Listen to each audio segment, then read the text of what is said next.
This episode features a BMW 328i Cabriolet 2007 for sale at an auction.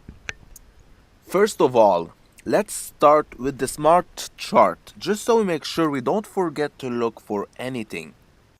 When shopping for a car, you need to go through the exterior condition, the engine condition, the interior condition, make a test drive if possible, and then check the mileage. So now let's start with the paint job. You're looking for inconsistency in the paint job. Panels that seems to be lighter or stronger in color than the rest of the car. Now I really feel this side is painted, just the way it shines, as well as the door. If we look on the other side,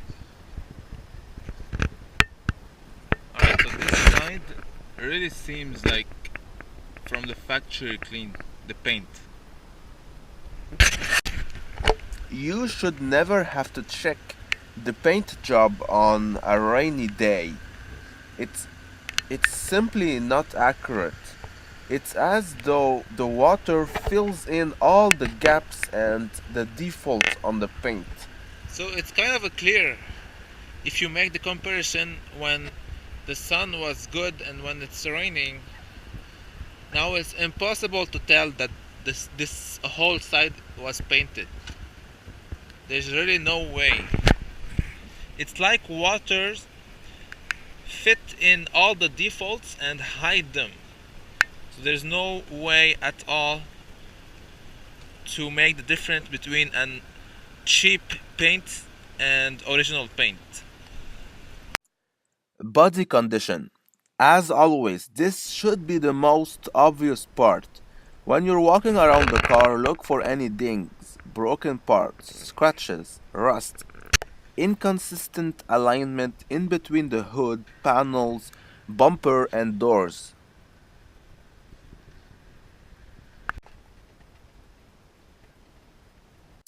Wheels and tires. First of all, look and see if all four tires are the same make and model. Then take a simple penny and insert it in between the tire tread. It will give you a rough estimation on how much tire tread is Tires left. are less than half life. Finally, check the rims for scratches, pothole damage, and faded paint.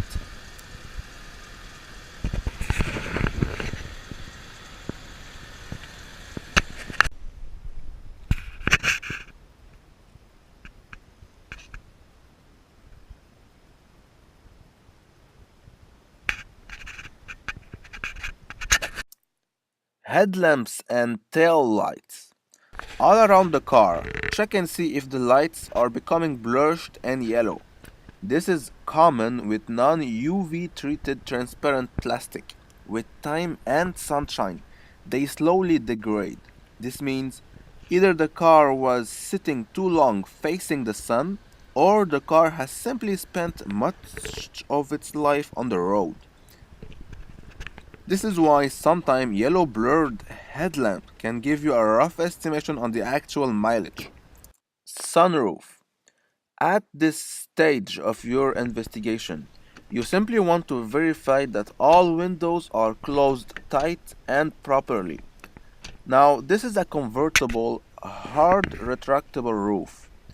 So check it out all around, make sure all the joints are tight and beautiful. You mainly want to make sure there is no water leak anywhere. Sometimes when a car is crashed, the roof loses its structural accurate adjustment.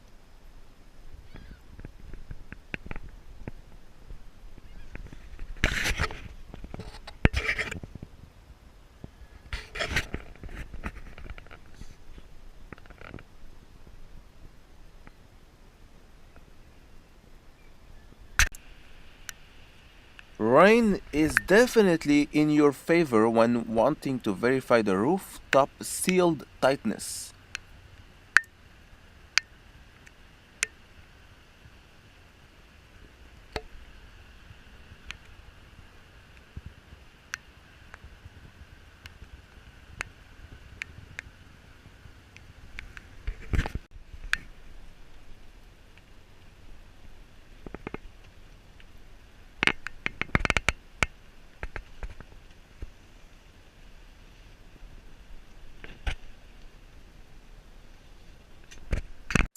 Now the engine. First of all, check the oil level before you start the engine. Once that's done, start it up and listen. Ideally, a cold start is the best way for checking an engine. If it's too rough, you know it's usually packing a big load of mileage. Alright, somebody did play with this as well as this. You can see this is broken.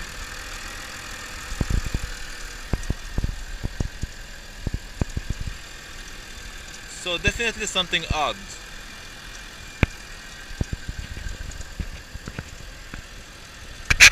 Exhaust gas color. Meanwhile, check the colored gas coming out of the exhaust. Is there any oil as well? There is three main colors that could indicate engine failure: dark black, blue, or white gray. Oil leaks. While the engine is running, check for any oil leak under the engine bay. Then, turn the car off for about 2 minutes and check the oil level again. Try to smell it as well. Interior condition. Look for any unusual wear and tear on the steering wheel, seats, and switches. Steering wheel is very good, as well as the seat. Any unusual condition could be caused by excessive use, which should indicate a relatively high mileage. Alright, so it seems that the AC is working fine. Now that we're getting in the summer, it's also a good time to check if the AC is working well. So AC on, and let's see.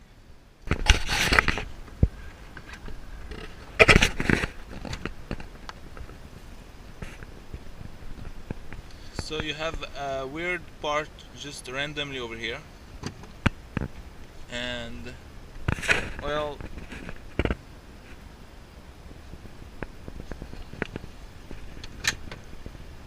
that's pretty much all the space you can use. There is also randomly some screws over here.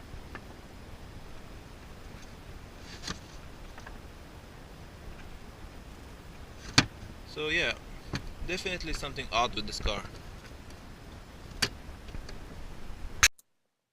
The seat belts locks as soon as they sense a crash in order to prevent the driver and passengers from bouncing all around the car while the accident is happening.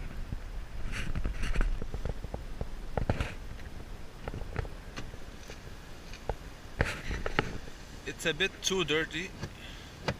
I don't know if you can see it in the picture.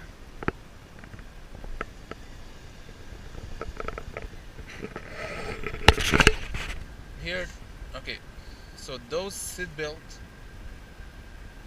it's just too obvious. They have been replaced, which indicates to me that this car has been into an accident. You can clearly see how dirty they are.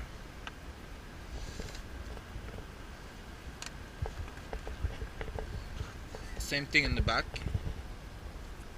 The seat belts are made in a specific way so they lock only once this when the side, car gets into a crash. as well as You have on to this replace side. them in order to put the car back on the road.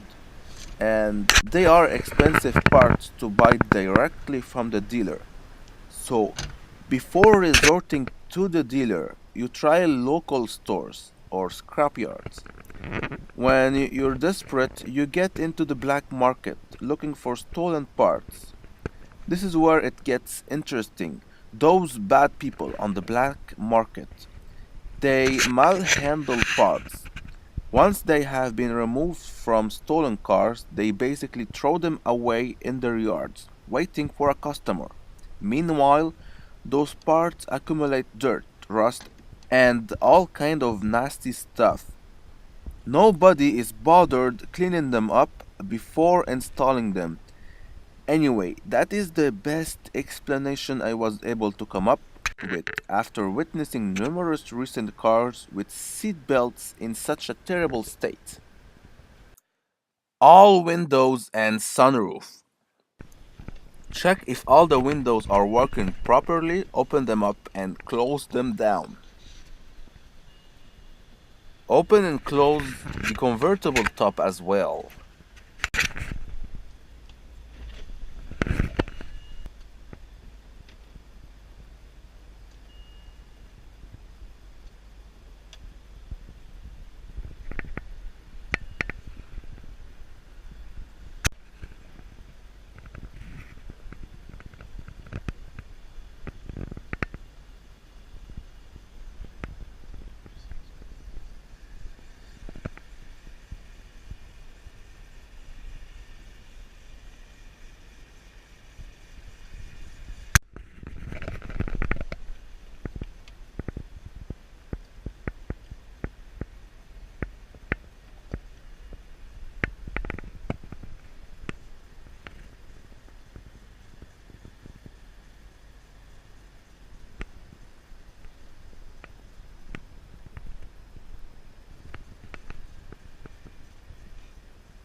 This light means it's not done. You still have to keep pressing.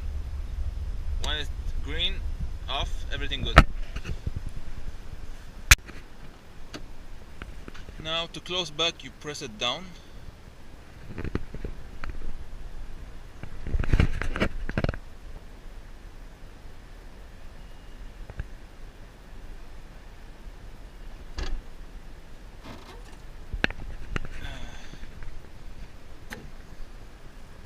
It needs some help. Alright, so it needed some help to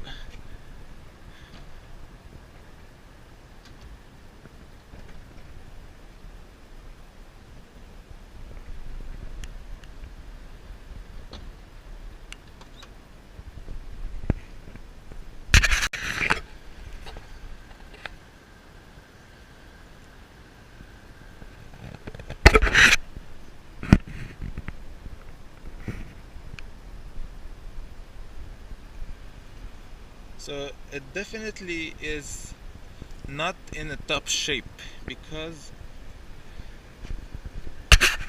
it needed some help to close back down. So we're gonna go again.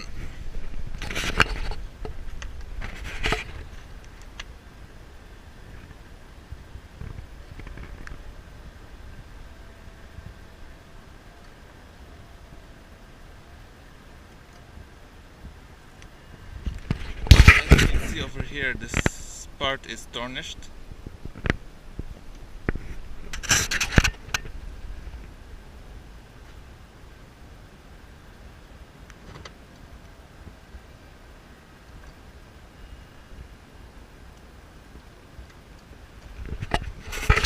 So this is the part where something goes wrong. When I try to close it back, it needs some help to get out of there.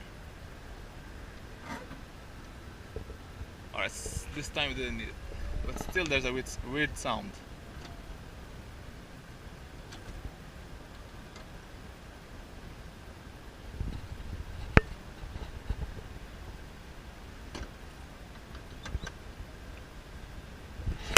Windshield wipers. Don't forget to check if windshield wipers show any malfunction.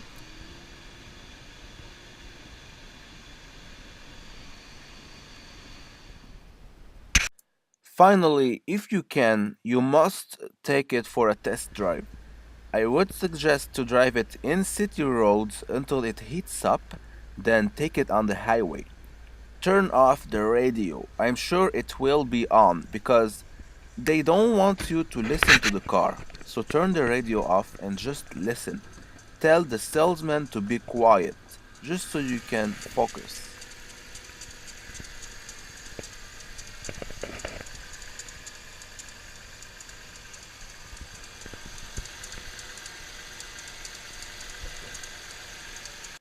Mileage. After going through that smart chart thoroughly, you really should begin to have an idea on the actual mileage of the car. So check it out at the very end of your investigation. If the shown number makes you uncomfortable, walk away or try and get the best deal as fairly as possible. So this is the part that was missing up front.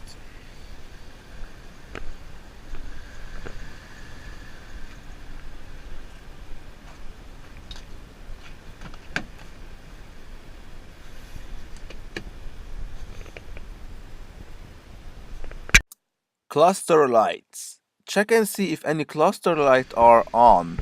Each light could indicate needed maintenance. I know that shopping for a car can be stressful. Usually you have a family, you are working full time, and you really need a car right now, not in a year from now. So you're on a tight schedule and budget. I mean, when you're buying a car, you expect not to put any additional repair money at least for 3 or 4 years. And at the same time, there's really no way to be 100% sure a used car won't need any repairs. What I would like to share through my work is ways to minimize the risk and deal the best price as fairly as possible. This was a BMW 328i Cabriolet 2007 for sale at an auction. Thank you for watching and shop carefully.